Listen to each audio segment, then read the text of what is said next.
It is Thursday night, November 5th, as of recording, and we still don't know what the fuck is going on.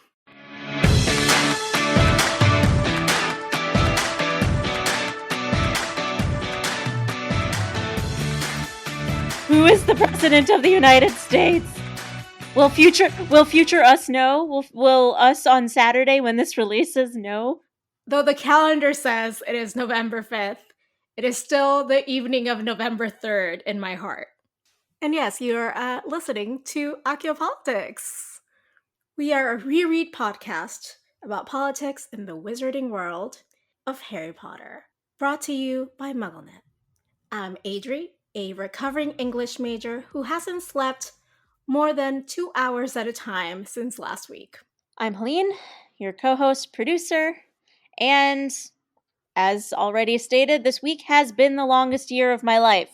And normally we have a third wonderful, beautiful co-host, Kay Alex, but she could not be with us tonight, unfortunately, because she is ill. And we miss her greatly, but she will be back next week. And I'm thinking of you, Kay Alex. Love you. Love you, Kay Alex. Miss you.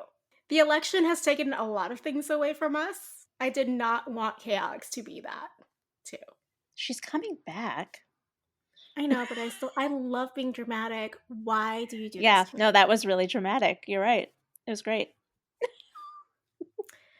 Today, we'll be delving into Chapter 13 of Harry Potter and the Order of the Phoenix, which is titled Detention with Dolores, which I feel is a personal attack on my current state of being. This is the one where we learn of the sinister goings-on during Harry's detention with Professor Umbridge, and the trio drowns in homework and extracurricular activities during their first week of term at Hogwarts. But before we get onto that Potter shenanigans, it's time for Patreon shout out time.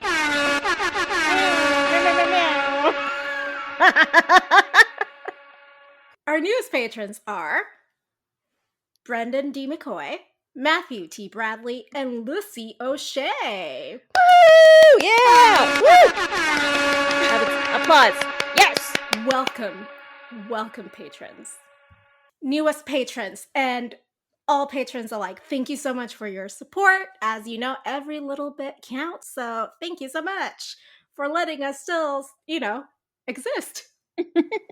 And on today's episode, we have an extra segment just for patrons, and it's political in nature. Who knew? Surprising on a politics podcast. On this extra segment that is only for patrons, we're talking about the elusive and mysterious and mythical Latino vote, or Latinx vote. But before we delve into the nitty-gritty of this chapter, it's time for our Potter Watch segment where we discuss some of the latest news in the United States.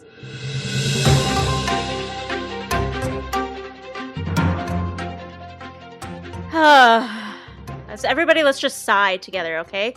And then on 3, we're going to sigh, okay? 1, 2, 3.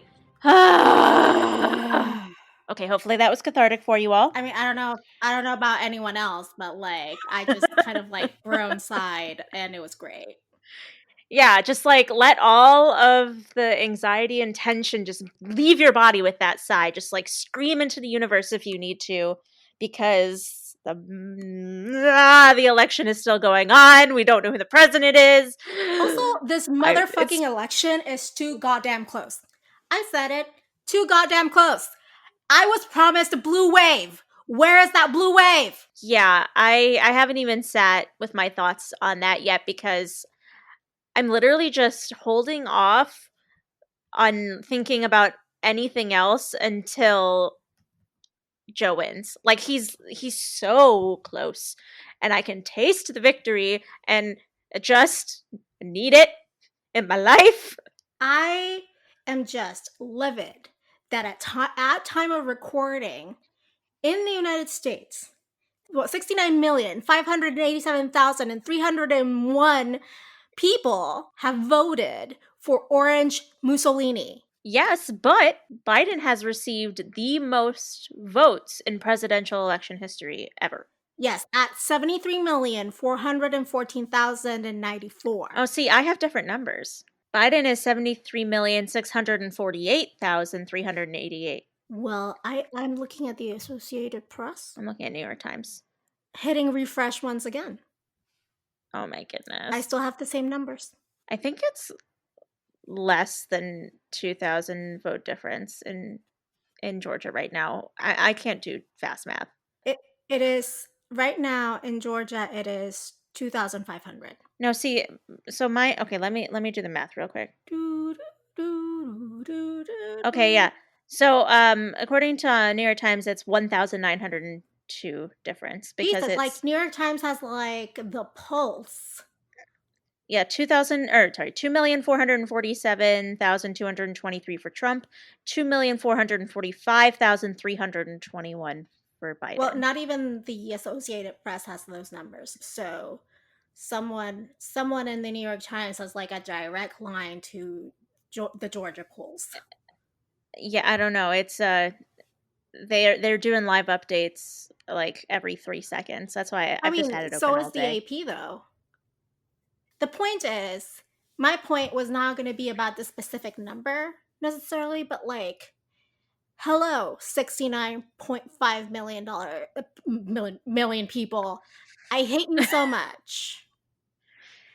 Yeah, it's concerning that it's this close that many people actually went out So and like voted for Trump. 69.5 million people in this country, I wouldn't even say of ours because they don't want me in this country, have seen what has happened in the last 4 years. And they're like, you know what I want? 4 more years More. of that. And Can I worse. have some more? Please, sir, may I have some more?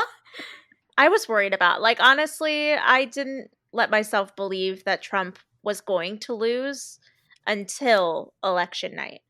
I honestly thought that there was still a very good chance he would win. And so I think that preparing myself for that has made this a little bit better because now I kind of feel like it's going like up rather than like I'm seeing the more of the positives rather than the negatives. So yeah, I agree with you there because I've been like convincing myself for like the last 4 years that he could win again. But the effect that has had on my mental health is that I haven't been able to sleep since last week because of like Yeah. the dread of 4 more years of this shit. Because I am not one of those people who is like, you know what, I want more of this, but with like less restrictions. Yes, go ahead. And honestly, the last couple of days when Biden has made his addresses to the country, they've just made me so happy. Like I never really realized how much I missed hearing the leader of our country and being able to like trust in the words that he's saying. I'm just so used to watching President Trump speak and knowing that literally every single word that comes out of his mouth is a lie. I am looking forward to a time where we log into Twitter and it's like about bad takes again, you know? I haven't been paying attention to Trump's Twitter the last 4 years. I try not to No, I even mean look I at it. don't, but like it's kind of like a ripple effect, you know? Yeah. No, totally. I just watching Biden speak has given such an unexpected calming effect. Like I watched him speak earlier today and he only spoke for like I don't even know, like less than 10 minutes. And I felt so calm and happy after it. And then Trump came on later in the day and spoke for like 15 minutes and my blood was boiling the entire time. Yeah. Also, of those 69 million people, exit polls have been showing that about, so in the previous election, 53% of white women are Oh my god. Trump supporters. It looks like, you know, according to the exit polls, like that number has gone up by 2%, and now it's 55% of white women. So, like, 55% of white women are like, you know what I want? That dude. That's the one. I'm ashamed to be a white woman right now. I mean, I mean, shouldn't you always be though? it's. I was gonna say, I'm never really ashamed to be a woman in general, but the combination, especially right now, makes me feel. I'm sorry. That was a terrible joke. I mean, you white women listening, you understand, right? Like I apologize on behalf of my race gender combination. But like, and I get it. Like, you are a white woman, but also, I don't think your specific type of white woman is hashtag not your white woman is the one responsible for this. I'm pretty sure like Jewish white women are not like, you know what I want? This anti-Semitic piece of shit. Yeah, I like to think that Jews are a little bit more woke. You would, yeah. Well, I'd like to think Puerto Ricans are a little bit more woke, but 33% still went for Trump, which like I am so disappointed. But that's like patron only content. Yeah, we'll get to that. I was We'll gonna get say to that later. we're gonna discuss that in depth a little bit later. So As this is going and votes are counted, a lot of the votes in many states that were mail-in votes were not allowed to be counted until after election day.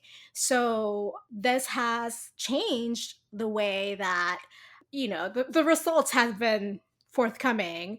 A lot of the mail-in votes tend to lean more democratic, mostly because Trump has been saying like, to my people, vote in person, don't vote by mail, blah blah blah blah, right? yeah, and they'll do anything he tells them to. So I Which, mean, like, again, why? And because of this, he's like claiming victory that is not his. And he's like, no, stop counting the votes. I'm ahead. Like, like that's how it works. That's how elections work. I mean, I was looking at his Twitter this morning, like probably the first time in over a year that I've actually looked at his Twitter. And it was actually terrifying because to see the president of the United States literally straight out say, stop counting the votes Yeah. is just like he is telling people that like he does not want their votes to count.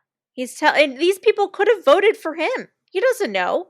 He just wants like his fascistic regime to like go on indefinitely, and he feels entitled to this. That in turn has spurred his MAGA hats to go to the places where votes are being counted and chant stop the count. Yep. And so stop the steal is also a popular one. God. Because they're claiming that Biden is stealing the election by like they're just finding random invalid illegal votes to count after the fact and just counting them as votes, which is not true. Oh yeah, CNN says Trump's only ahead by 1,902 votes in Georgia. Sorry, it just came up on my television. No, it's totally fine. We are here. Ah, Breaking news. less than 2,000 votes. Do you understand? Like that's smaller than like most high schools. Like Yeah. it's crazy. Anyway, oh my gosh. Whew. Yeah, if any of the battleground states that are left to be called get called during this podcast, I as I've made it clear about 5 seconds ago, I have CNN on in the background on mute. I'm facing my television. I'm paying like 20% attention to CNN and 80% attention to this podcast. So if I see something get called, I'm gonna like scream it randomly in the middle of the discussion. So, not that it'll be news to any of you because this is coming out 2 days later, but it'll be news to me.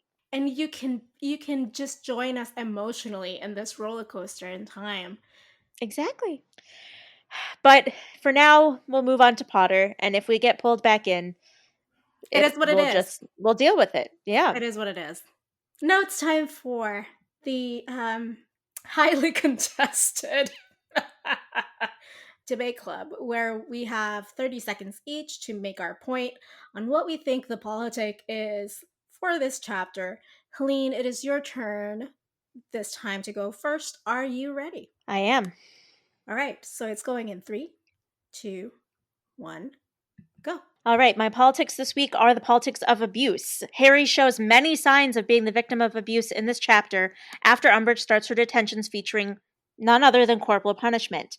And when I say abuse, I mean both physical and emotional abuse. He doesn't want to tell his friends for fear of looking weak that he is being physically abused by Umbridge, and also because telling them makes it real and will make him fear it more than he already does. He doesn't want to tell Dumbledore because he fears that Dumbledore won't care. Will you shut up, man? Well, yeah, I had a lot more, but we can get into that later. It's fine. It's fine. yeah, there's a lot to talk about in terms of abuse in this chapter. It's very upsetting. Oh, very upsetting. Like, I think the first time I read this chapter, I was like, what?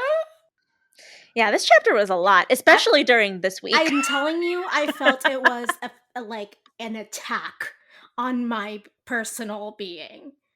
Right. I was like, how dare the universe line up exactly how it is right now, where we have to read this damn chapter during this damn week. I swear to God. Universe, this what was you doing? Poorly and ill-timed, and it is not our fault, but really it is my fault, but also not my fault. I mean, your fault like 5 years ago. Like, you didn't know that this was going to happen at this specific date when you started this podcast. Well, I guess it's my turn, and I have no notes, so this is gonna be real fun, guys. 3, 2, 1, go. The politics of misinformation, a topic that has nothing to do with anything that's happening this week in the real world. So there's a lot of misinformation going around about Harry, and no one cares if he hears it or not. There's a lot of misinformation going from Dolores because she's like, do not tell lies, and Harry's like, but I'm not lying. There's misinformation with Fred and George because they're not telling people what they're testing. Will you shut up, man? We're done. I had more points in my brain. Well, let's go. We can each go back and expand on what we meant. We're down one host tonight, so we got to fill the time. Helene, let's talk a little bit more about what you meant with abuse and like the differences between just like physical and corporeal abuse, which I feel like a lot of us are well versed in. Yeah, that's what you associate in your mind when you think of abuse, right? Like literally physically hurting someone, like domestic abuse. Punching, yeah, domestic abuse is like usually just shown as like that black eye. Yeah. Woman usually, even though domestic abuse can go either way, and it can be beyond physical. Yeah, actually, I would argue that a really, really large part of domestic abuse is emotional abuse. A lot of abuse, so especially in this chapter as well, it kind of centers around the physical abuse, right? So the emotional abuse is centered on keeping the victim quiet about the physical abuse.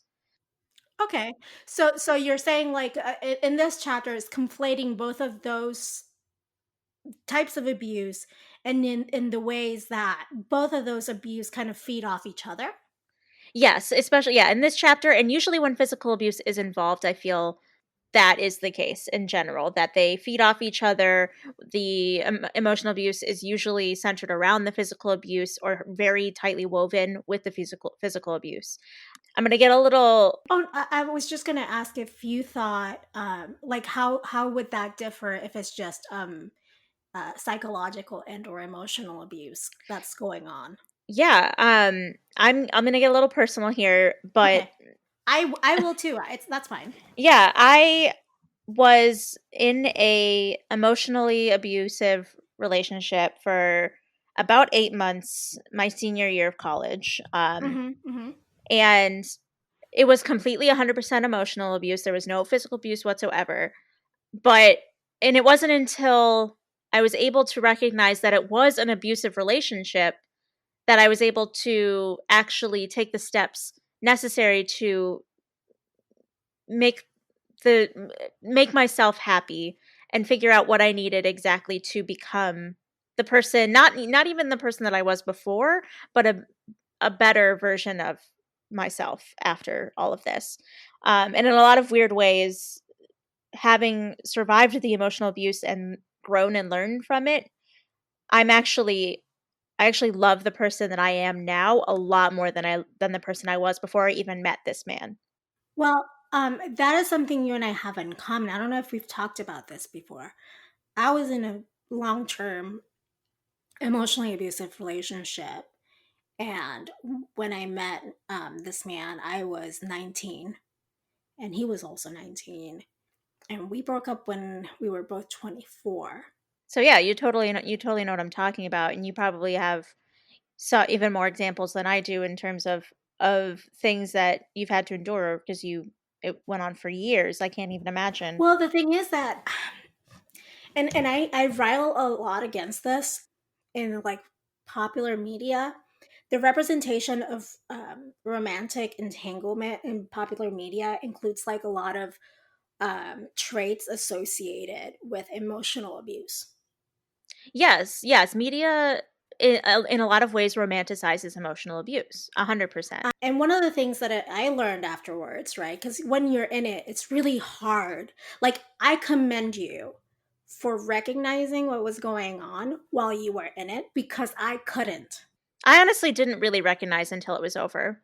I didn't end the relationship. Well, I it was kind of the relationship blew up, and when it did, I went and saw a therapist because I Understand? couldn't I couldn't reconcile the fact that like I didn't know how to deal with Mm-hmm. my emotions. Mm-hmm. I literally didn't know what to do with myself, so I went to see a therapist, and they kind of opened my eyes to, hey, this sounds very, very unhealthy and emotionally abusive, and I think that you endured a lot more than Yeah, you realize. it's enduring trauma. I also went to see a therapist right after, because we had like free counseling sessions. I was in grad school. Yeah, same. Well, I was in undergrad, and same. I went to go see a free therapist at my university. Like, I think it was like our second session or our third session. Like, this therapist, my only male therapist I've ever had, was like, interesting. And he asked me a few questions. He's like, does that sound okay to you? And I was like, oh shit. Like, I had like a full body realization of like, he's just, because my ex wanted to get back together. And I was like, well, I don't want to get back together with him, but I feel like sorry Mhm. for him or whatever. And like, and then he said, because he kept saying something like, I would do anything to get back with you. It's like someone took away my favorite toy or something like that. And my therapist is like, does that sound healthy to you to be referred to like that? And I was like, holy shit. Like, thank you. Like, yeah, one, I don't want this. Why should I feel guilty that I don't want this when he's the one who broke up with me? Well, yeah, see, when you're so entrenched in the relationship, you don't realize that the things that are going on are not normal. Like with my relationship, it kind of centered around my significant other making me feel like I was overreacting Always. or being Yes. crazy. So Yes. gaslighting basically, right? Yes. So I would ask to see him or want to spend a normal amount of time with him, like like once a week, Oh, like Helene. not Oh my God, you're being clingy. yeah, so but I would text him once a week like, hey, can I see you this week? Like, we're in a relationship, like, can I if he thought that I was that he didn't if he didn't want to hang out, it always had to be on his terms, right? And so if I It's about control. exactly. So if I wanted to hang out and he didn't, and I got upset about it because I hadn't seen him in, a week or two, then I'm being crazy because Hmm. and so it was a lot of things. I would be expecting something extremely normal, extremely expected in normal relationships, and he would make me feel like I'm the worst person in the world about it. Well, it's the warping of expectation, right? Like, Exactly. so one, it's about control. So they always have to be in control. And Mhm. then two, if you start expecting normal things from them, they will warp it to the point of it's always your problem. you're always overreacting. Mhm. And then I very clearly remember the big fights we used to have, to the point where I was kind of like tiptoeing so we wouldn't have fights. We would have a big fight like every, I would say like 9 months, 10 months. And it was always me being pissed as hell about something insensitive he said, or not seeing him enough, or something, like something he did. Mhm. And then in turn, he would get supposedly really mad at me for having that reaction, which was very normal, by the way. Yeah, exactly. And then like turn it all around on me, then him being mad at me being mad, like how dare you be mad at me and have expectations upon me, and then not speak to me for 3 days. Exactly. Abusers understand these fears that you're having and these insecurities that you're having about whether it's a romantic relationship or a teacher-student relationship like Harry and Umbridge. They It understand, could be a friendship, like or toxic friendship. friendships Yeah, exist, you guys.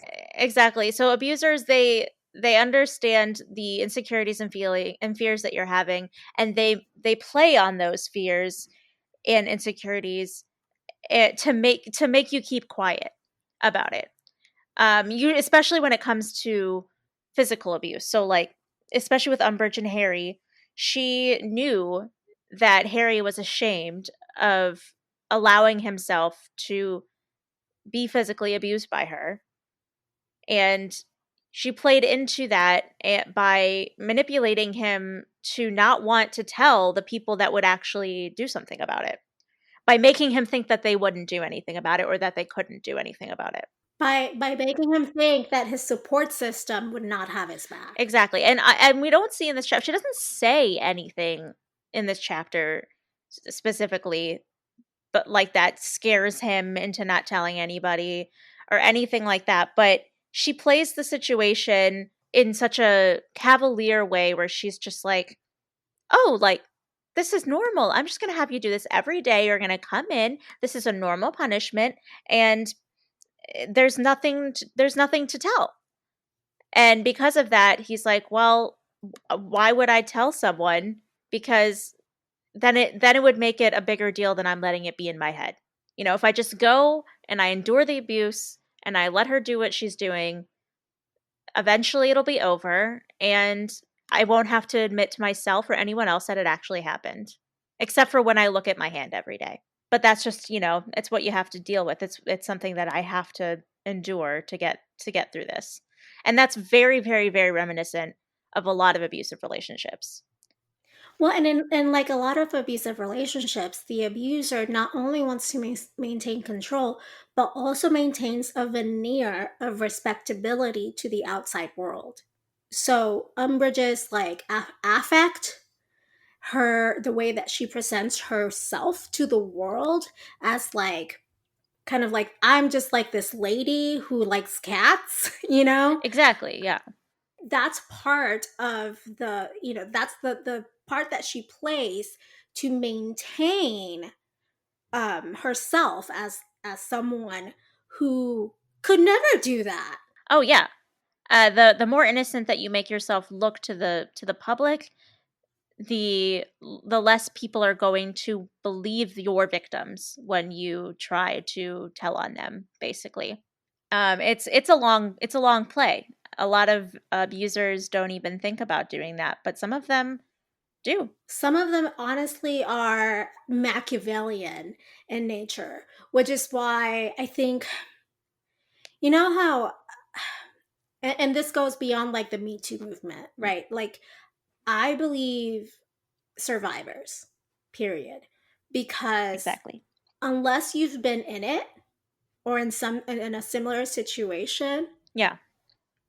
you can't really understand how much courage it takes to like call it Exactly. A lot of people who are being abused don't even know.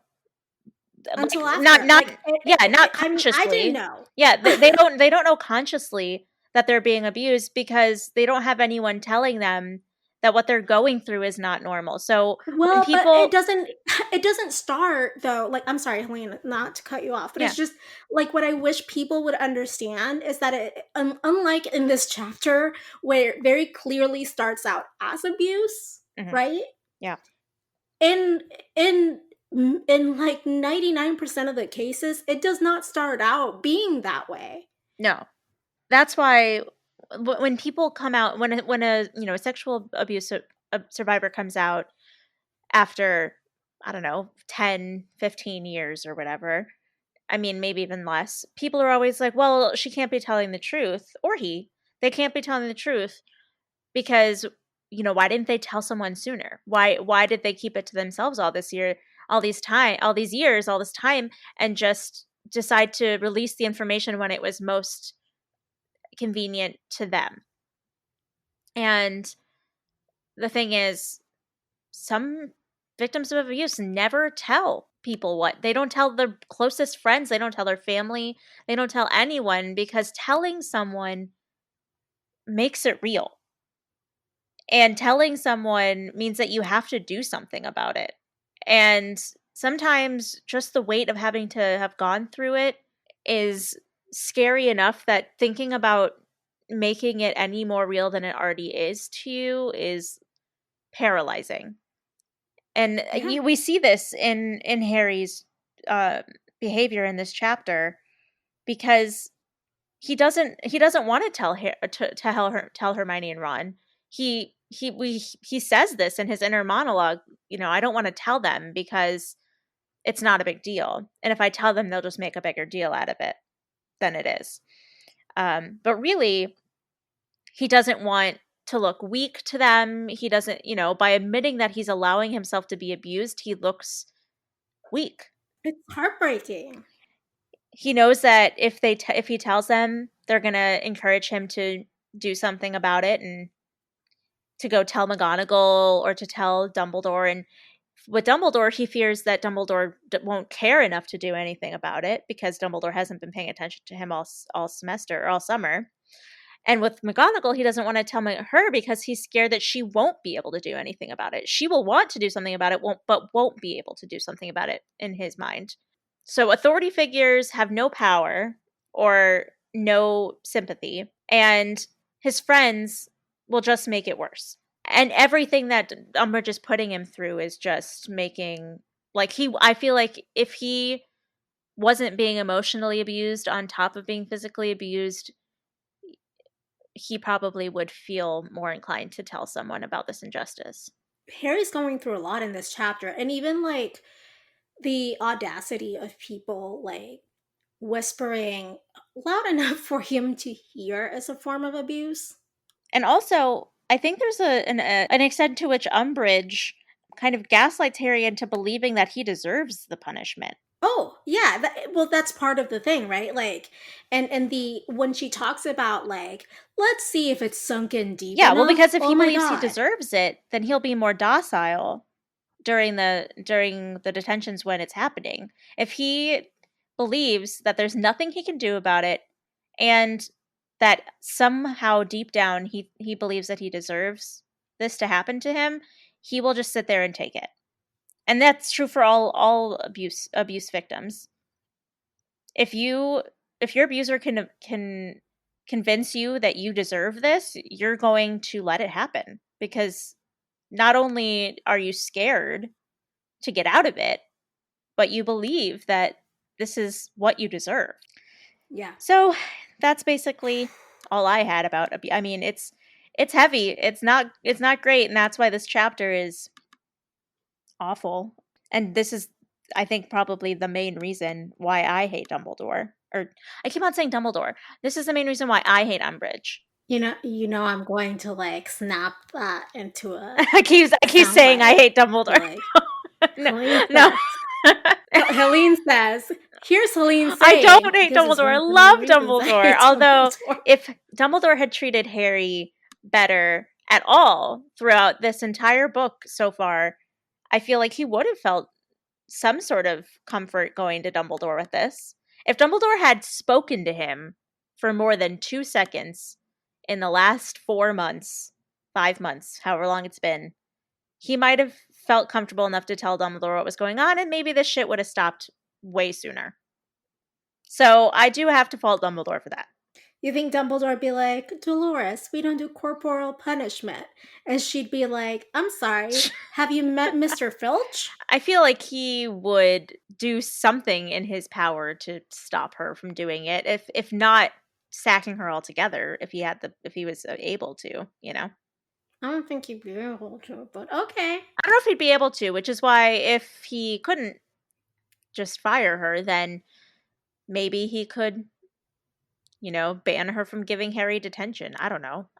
Make it so that if she gives Harry detention, he has to serve it with someone else. I don't know. Yeah, and then she'd be like, okay, Draco Malfoy. Well, it can't be a student can't serve detention or can't give another. But then it'd be Snape. Like, I don't know, man. Okay, well, yeah, but I feel like detention with Snape would be a lot better. On it, he's had detention with Snape. It's not physical abuse, so. Well, just the emotional kind, I guess. Yeah, I mean, I feel like Snape just when he has detention with Snape, it's just like do all of these really long, menial, hard tasks because I can make you do this. Which Harry's just like, fine, whatever. I'll clean like 6,000 trophies without magic. Whatever, fine. Yeah, but it's still a power trip. Yeah, it's a power trip, but I still think it's nowhere on the same level as what I keep on saying Dumbledore. What Umbridge is doing. What is wrong with me? No, Umbridge is not Dumbledore. Guys, newsflash. Dumbledore and Umbridge are two different people. What?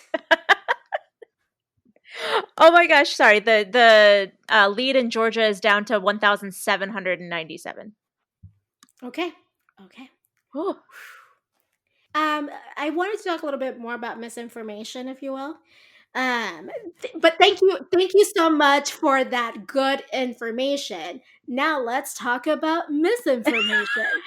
What a great transition. I love it. We've kind of talked about the students gossiping thing, misinformation, and how that affects Harry. We've talked about Dolores's brand of misinformation. Hermione in this chapter is engaging in a bit of misinformation as well by trying to like hide knit hats under trash so she could liberate house elves. Yeah, it's like kind of trickery. Yeah, it's trickery. Like, here's this trash. Please pick it up. Now you're free. Instead of kind of like talking to house elves about it or trying I think the thing that bothers me the most about that is that she just assumes she knows what's best for them or what they want.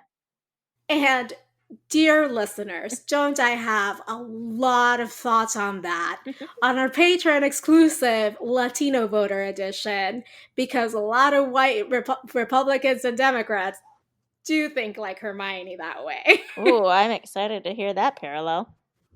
But I think one of my main gripes with Hermione and Spew, I think that she had really great intentions and continues to have great intentions with the movement, is that she's basing the way of connecting with house elves with the outlier that is Dobby. And Dobby is fantastic, right? Mm-hmm. But he in no means is the way that house elves think about themselves. And it's really hard for them to break free from the way that they have thought about themselves culturally for, thousands upon thousands of years.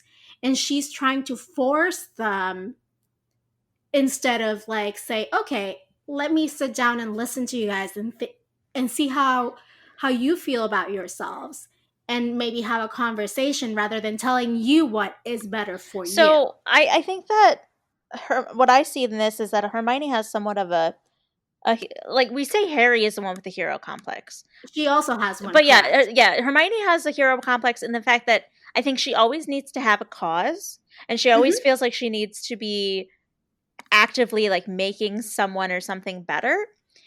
And that's why I think she married Ron Weasley.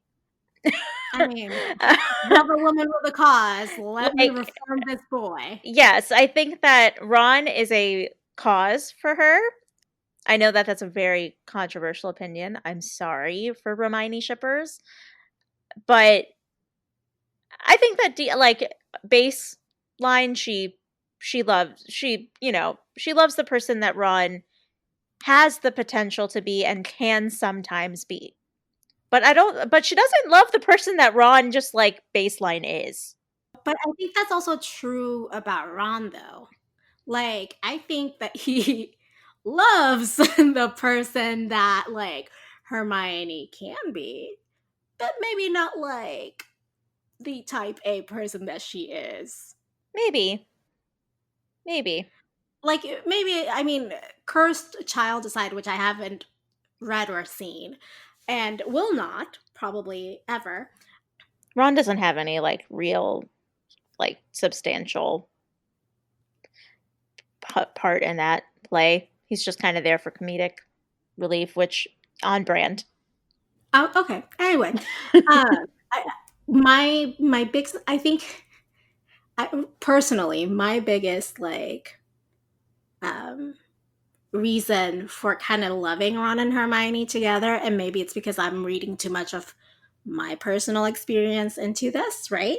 Is that she is a like high achieving type A, very like ambitious woman.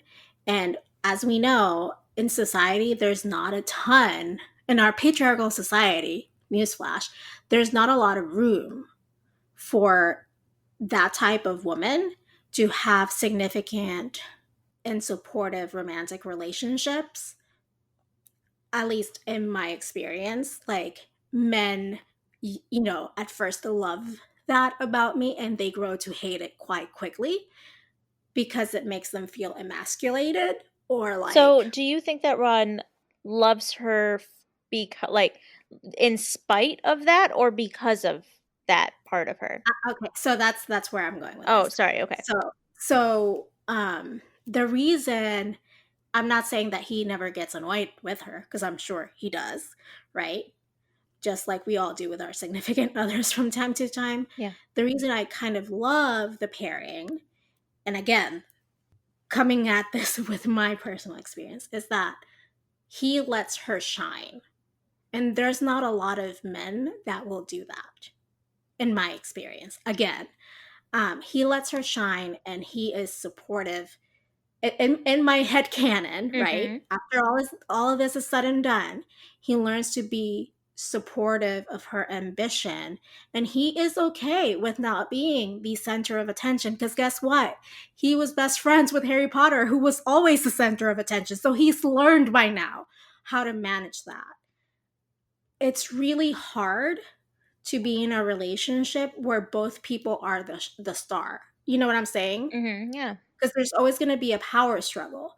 So in my headcanon, a Hermione Ron marriage works because she's the star and he is the support system. Yeah. Okay. I can accept that. I mean, we somehow got very far off from misinformation, but But okay, yeah.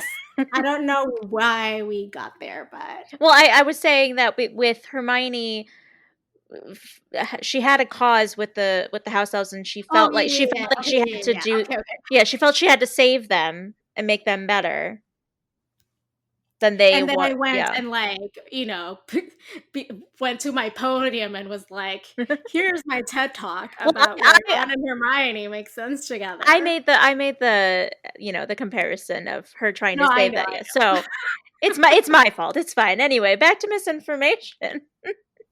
So I thought like that part was really interesting in this chapter because again, like that kind of like colonialist mindset that Hermione has, Hmm.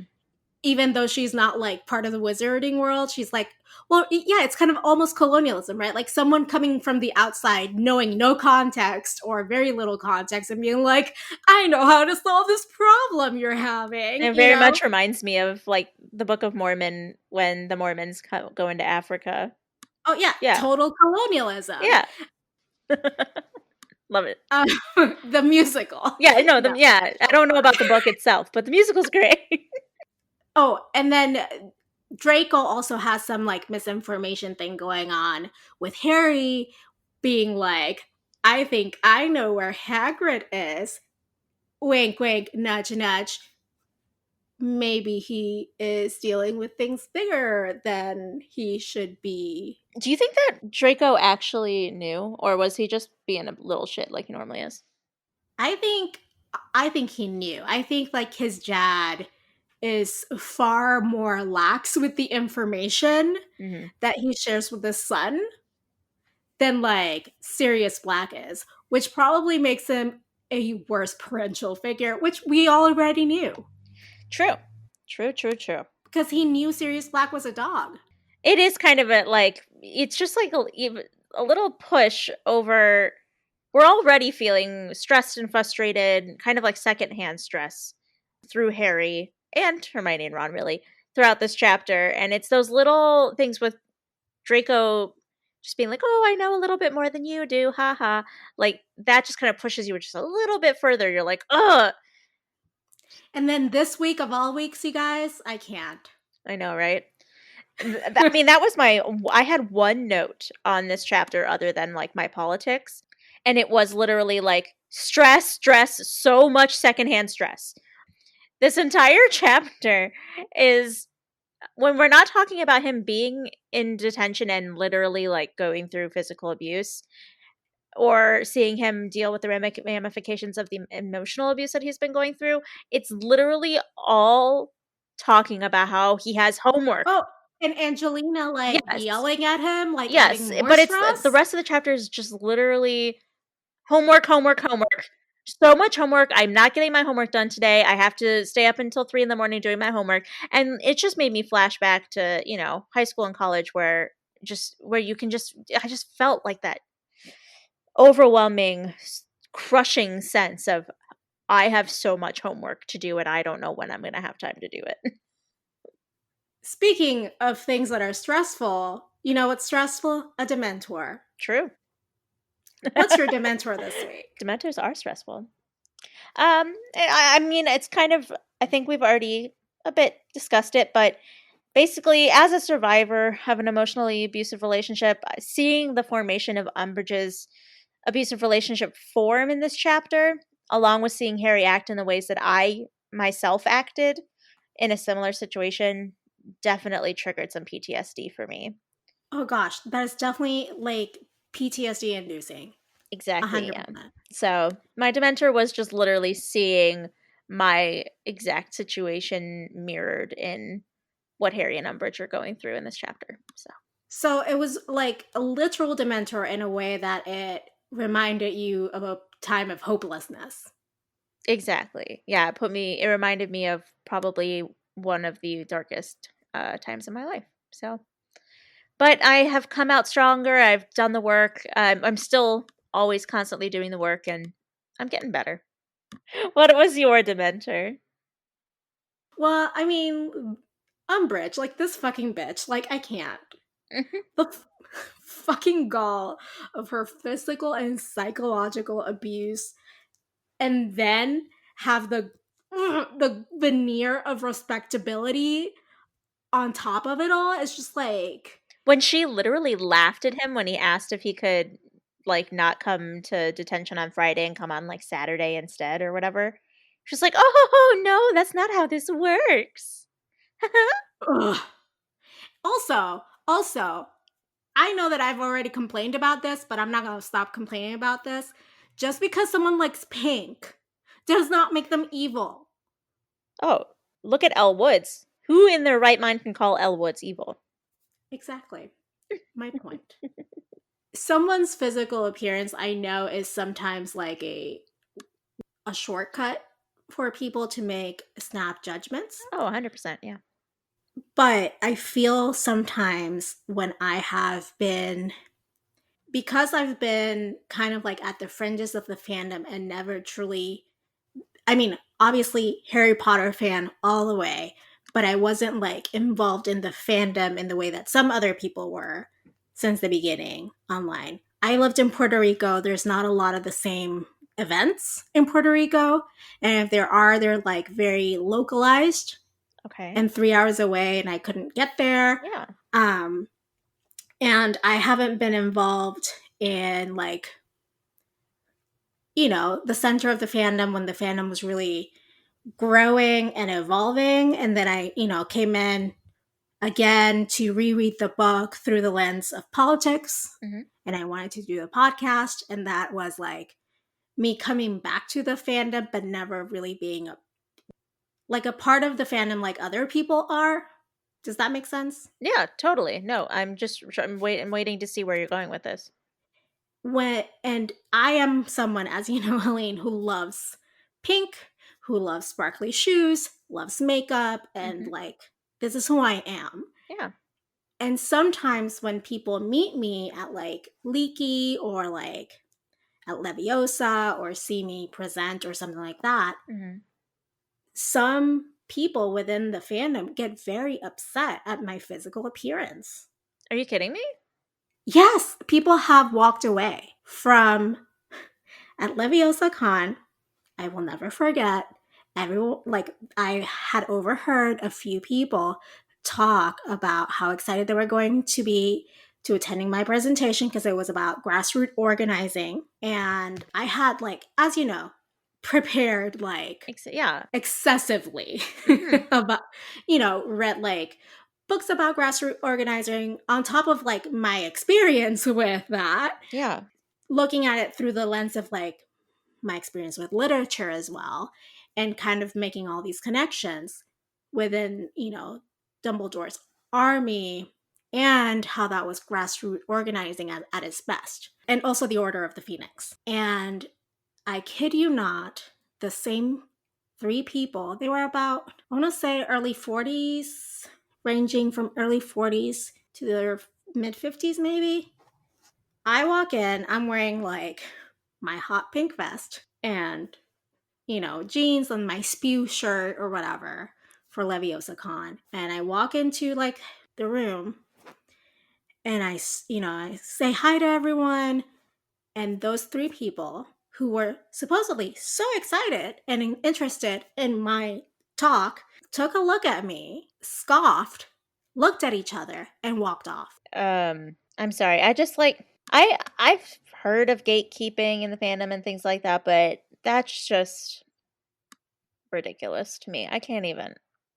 If I hadn't like overheard them be excited about it, it would be one thing, right? Yeah. But having that knowledge, because they were speaking in my vicinity that morning about being so excited, and I was like, oh my God, this is so great, right? Like, I get to talk to people who are actually interested in this niche topic. And you think that it was because you're wearing pink, not any other reason? Well, I don't know what else it could have been, because they just literally just looked at me, scoffed, and walked off. I mean, do you think maybe they're racist? I don't even know, because like I'm white presenting most of the time. I mean, maybe they were like, oh, like it could have been many things, right? It could have been, yeah. But again, it's also about like, oh, she's either too young to know, which by the way, you don't know how young or old I am. Right. Yeah. You didn't stay around to know what I was like my credentials. I mean, the biggest voices in this fandom are, 20s, 30s. So. but you know what I'm saying? Like, yeah, it was either that or like legit. I am aware. Like, my vest was pretty loud, but whatever. Like, gosh, I'm just going around just ruin it for everybody. Like, I love pink too.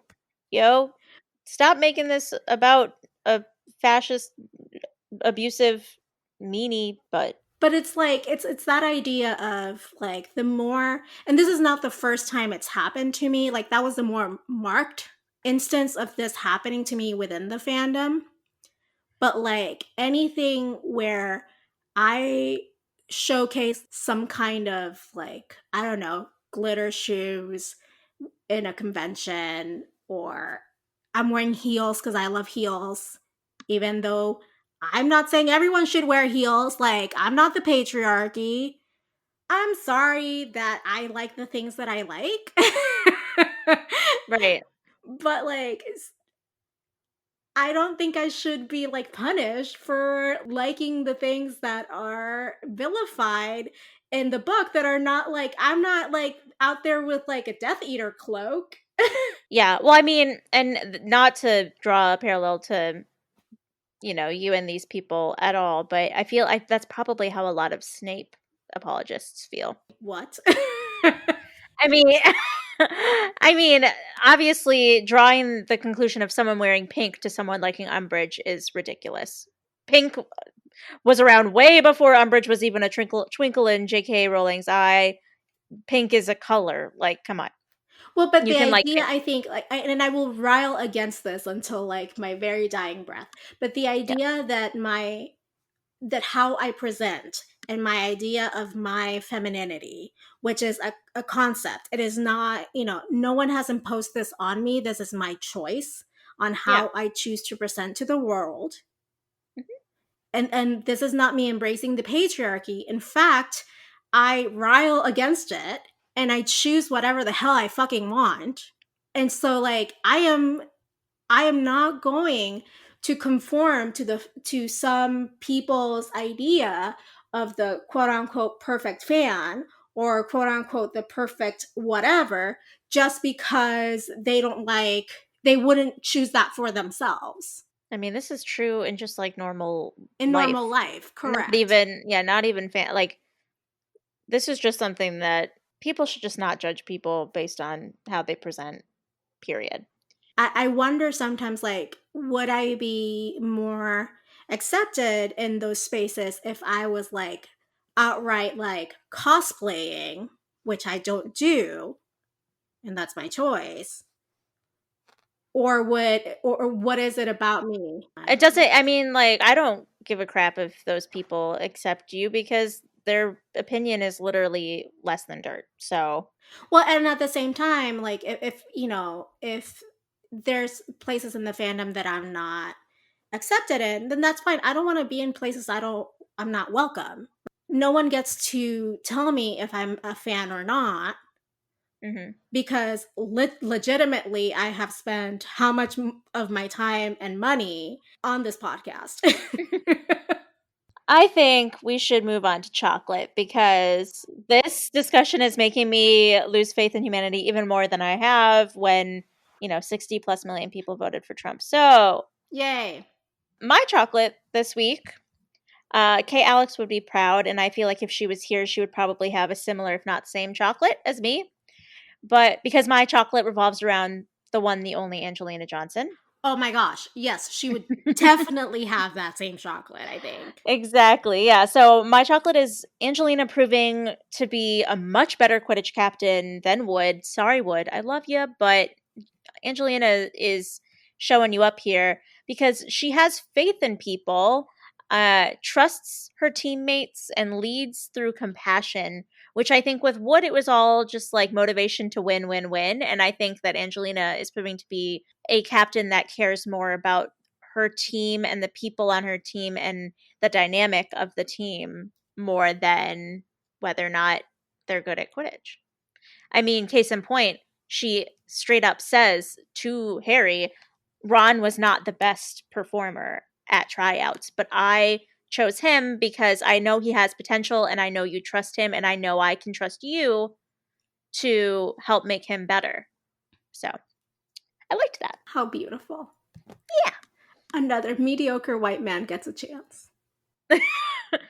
Yes, but Angelina showed how just amazing of a captain and a leader she was in that moment. So Well, speaking of mediocre white men, my chocolate is that mediocre white man. Ron, what Yeah. about him? So, two things in this chapter made me be like, wow, he's more perceptive and thoughtful than we all give him credit for. One such instance is him like calling out Hermione by being like, girl, like, you're just trying to trap the elves into freeing themselves. Yeah, and then he undoes it. He like takes the garbage off of it. Because he's like, hey, consent, they should know what they're getting into, which shows more thoughtfulness.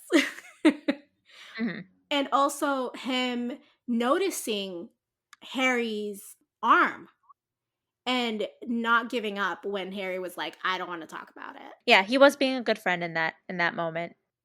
I think he was being very thoughtful in both instances in displaying like, wait, this is not right. Like, what's going on? Yeah, you're right. I can give that to Ron. I love it when you have to give him like reluctant kudos. He gets like a crumb here and there from me. It's fine. It's fine. It didn't hurt me at all. He's never getting the whole damn cake. I'm sorry that he's not getting it. But that cake is reserved for people like Harry and Dumbledore. And Ginny. And well, yes. Ginny gets like a whole bakery. I don't even. But so last week we posed the following question to all of you. What is Umbridge's worst quality? And I know that was really hard for y'all to come up with like some answers to that really hard question. Yeah, but we got some really good responses. What are they? Okay, so the Oof and Right in the Childhood podcast said, existing in general, but really being able to cast a Patronus while she tortures someone is the true epitome of evil. Gotta agree with the Oof Right in the Childhood podcast on that one. Yeah, it always mildly surprises me when they remind us that Umbridge can cast a Patronus in the first place. Like, so her idea of Glee is, ooh, okay. Yeah, I bet she like literally thinks about torturing Harry when she casts her Patronus. Then we've got at Rerox67 on Twitter saying that she abuses the power of her position, that is being her worst quality. And then the HPANA, so the Harry Potter Aggregated News something. I can't remember what it stands for. I'm really sorry if you're listening to this. But the HPANA said her ability to be treacly sweet while doing evil. It's a potent power play that served her well until she was faced with people in a situation that required honesty, transparency, and accountability from her. Then she fell apart. Like the Republican Party right now. Right. Do you want, is this on? This is on Instagram. This is on Instagram. I think it's Rachel with a 4 instead of an R, so 4 Rachel. Okay. Got it. I think that's how you say it. I'm not sure. For Rachel. Go ahead. There we go. She said, or they said, I think Umbridge's worst quality is her fakeness. She smiles, she wears pink, and she perfects her hair, all while oppressing students and enforcing her prejudiced ideas.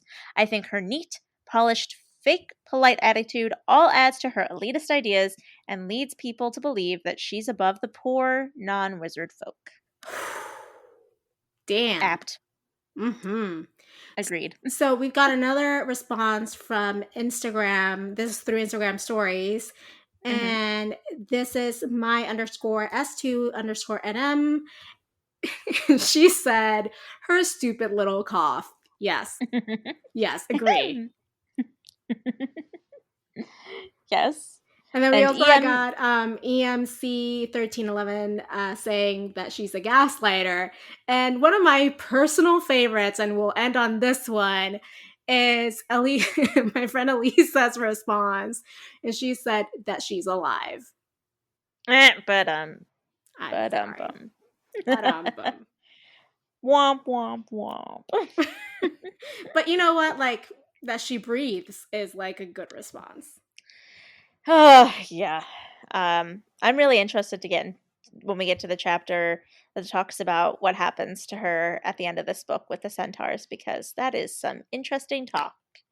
That is going to be a very interesting conversation. All right. Those were great responses to that question. Thank you guys so much for submitting your responses every week. We really love reading them and sharing them on the podcast. And we have another question for you this week. And if you want to give us your responses to this question on social media as well, we will read them next week.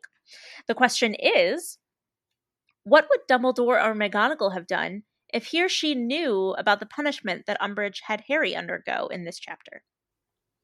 Yeah, that's like, if Harry had the capacity to talk to them or kind of like say, hey, this was happening, this completely unfair and unethical, what would they have done about it?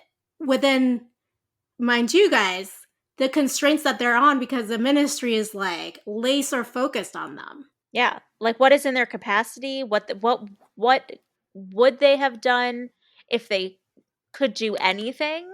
Also, what can they physically do? It's a head scratcher. It's for sure. Yeah, I mean, I'm looking forward to all these responses. Me too. All right, what have you been consuming media-wise this week, Adri? Bold. Bold of you to assume that I've been watching anything else but the electoral map. Literally just hitting the refresh button on that map every 5 seconds. That's what I've been doing for the last 72 hours. Is that all that you had, or can I go to mine, or did you have more? Check out neoncastaway.com for all your gifting needs. Hey, the holiday season's coming up. It's perfect. Well, I had the capacity to do one other thing this week other than God bless pay you. pay attention to the election, and that was I was able to finish the 4th book of the Percy Jackson series last night. I had like 4 or 5 chapters left to go. I stopped watching CNN for long enough to get through that book because I gotta say, the 4th book, which was The Battle of the Labyrinth, it is so far my favorite book in that series. I still have 1 book left to go. A lot of my friends say that the 5th book is their favorite, so I mean, maybe the 5th book will beat it out, who knows, but so far the 4th book, chef's kiss, perfect, loved it. And I think I'm going to have the series finished before Thanksgiving. But it's okay because I have the Heroes of Olympus series to look forward to. I have the next 2 weeks. I'm going to be quarantining before I'm going to go visit my parents, and I'll have a lot of uninterrupted reading time, so I'm very excited about that. But other than that, it's just been CNN. CNN is what I've been consuming. I love Jake Tapper more than life itself, and Anderson Cooper amuses me to no end. I'm starting to get a little annoyed with Wolf Blitzer and John King. Like, I think John King honestly probably takes that map home with him and like strokes it at night. It's just, and I'm like, why hasn't Wolf Blitzer retired yet? Like, I don't have anything against him, but like, I'm getting tired of just looking at his face after all these years. Like, get someone new in there. You know that one of my favorite things is like, do you know the Sunny in Philadelphia? Always Sunny? Oh no, yeah, I know what you're talking about. I've never seen it, but I know what you're talking about. Yeah. So that like very famous screenshot of like one of the characters with like all the red string. Oh yeah, yeah.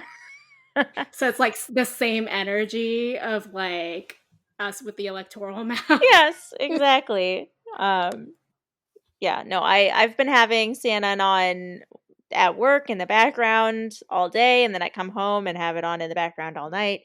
I will be so grateful when this election is over, as long as Biden wins. If Trump wins, then I have a small bit of happiness that it's over, but even more existential dread for the next 4 years. So, Oh, just very casually this week, I sobbed on our stairs, like uh, you do. as one does Yeah. in normal times, and you know, I was like sobbing and telling my dear husband, like, I can't take 4 more years of this. Can anyone? Yeah, I mean, I was having a full panic Oh, attack. I know. Yeah. Ugh. Well, yeah, so that's it for today's episode. Join us next week as we talk about chapter 14 of Order of the Phoenix, which is Percy and Padfoot. If you're trying to find us on the internets, you can find us everywhere online at Aciopolitics and at aciopolitics.com. You can support our podcast by becoming a patron and get physical goodies every 3 months for $5 a month at patreon.com/Aciopolitics. If you don't want physical goodies, I mean, who wouldn't want them? But if you don't, you can also get access to our extended episodes for $2 a month at patreon.com/Aciopolitics. You can also leave us a voicemail at 915-996-1699 with all your burning thoughts and questions. And if you're feeling shy and you don't want your voice on the podcast, you can email us at info@occupolitics.com or, reach out on any of the socials. Or if you just shout really loud, maybe we'll hear you. I mean, maybe. Who knows? We can try. Yeah. Send us a howler. Quien sabe? Yes, well, until then, politics managed. Keep safe and keep faith. Good night.